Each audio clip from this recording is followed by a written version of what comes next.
দয়ায় স্পিকারের আনুকূল্যে যারা রয়েছেন পদে রয়েছেন তারা বিজেপির সমালোচনা করছিলেন না, কারণ সমালোচনা করলে তাদের বকে দেবে দাদারা, বিজেপির দাদারা বকে দেবে।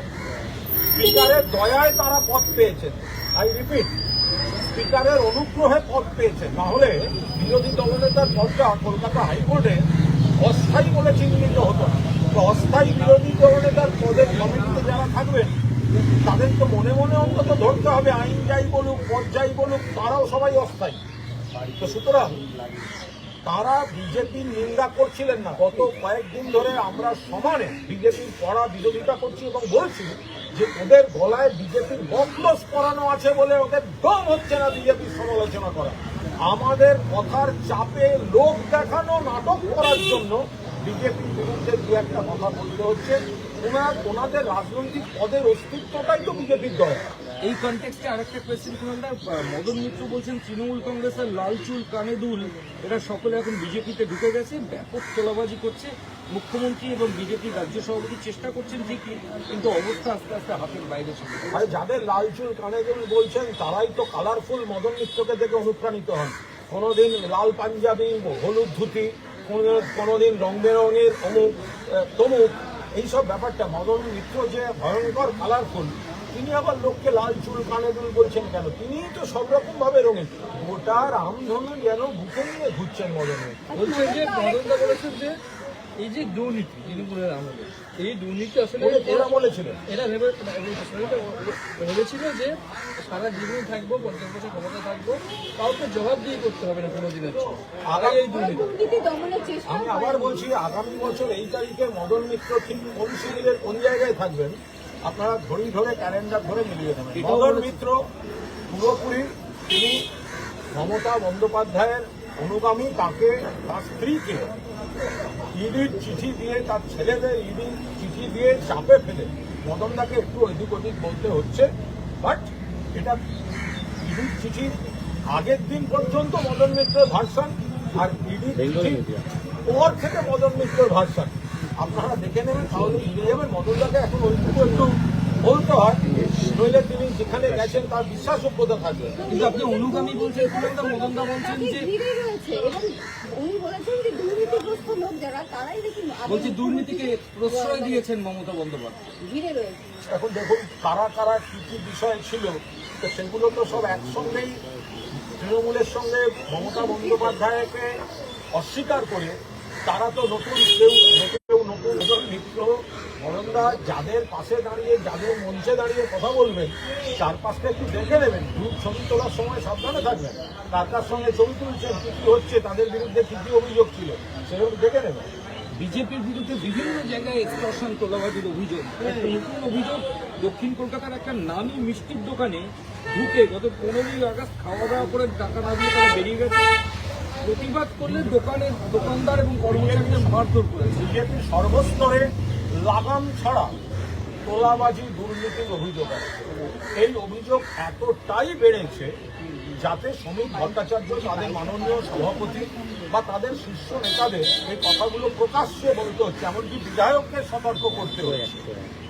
আপনাদের খেয়াল রাখতে হবে, বিধায়ক জিতেন্দ্র তিওয়ারি উনি পর্যন্ত বলেছেন, যারা 15 বছরের কথা কি বলবো, আমাদের কর্মীরা 2 মাসে 15 বছরকে ছাড়িয়ে গেছে।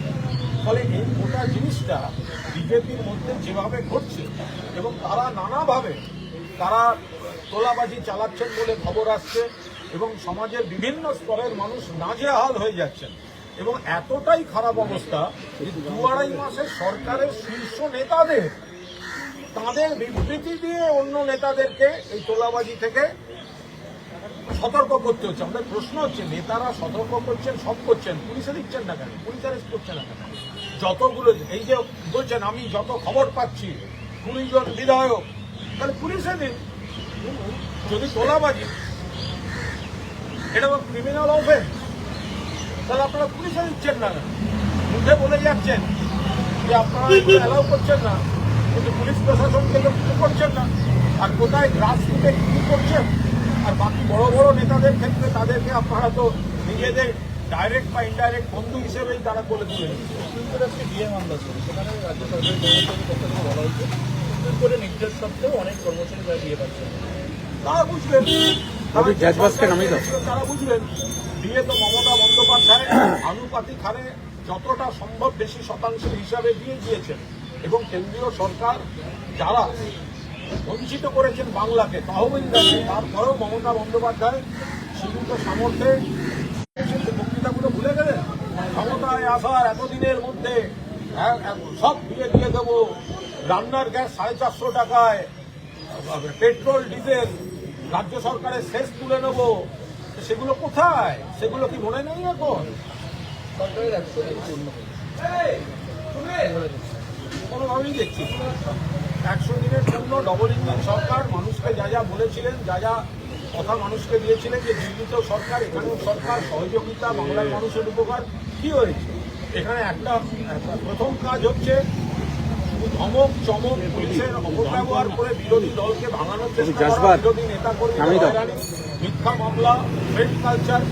2, নাম বদল, কন্যাশ্রী মমতা বন্দ্যোপাধ্যায় করেছিলেন, কন্যা রত্ন করা হচ্ছে, আর ওনারা যেগুলো করতে যাচ্ছেন সেগুলো অর্ধেক সুবিধা মানুষ পাচ্ছেন না। আর 3 হচ্ছে রং বদল, যেটা সাদা নীল ছিল সেখানে গিয়ে গেরুয়া মারছেন। এর বাইরে কোন কাজটা করেছেন? বাকি সেতু, রাস্তাঘাট, যে শিল্পের 2-4টে কাজ সামনে করলেন সেগুলো তো মমতা বন্দ্যোপাধ্যায় করে যাওয়া। ফলে এখনো পর্যন্ত সরকার যা করেছে, 1 হচ্ছে পুলিশ রাজ, 2 হচ্ছে নাম বদল, 3 হচ্ছে রং বদল। এর বাইরে আমরা এখনো কিছু দেখি না। কালো পতাকা দেখানো হয়েছে, এয়ারপোর্ট অথরিটি অফ ইন্ডিয়া দেখুন, এটা তো পরিষ্কার বলেই দিয়েছে, অশোক সিংহার ভিডিও ঘুরছে যে যারা ভালো তৃণমূল হচ্ছেন তাদেরকে কিছু করবেন না। এই যে থ্রেট কালচারটা, একটা সম্মান্য একটা বর্ষিয়ান মানুষ তাকে চোর চোর বলা হচ্ছে।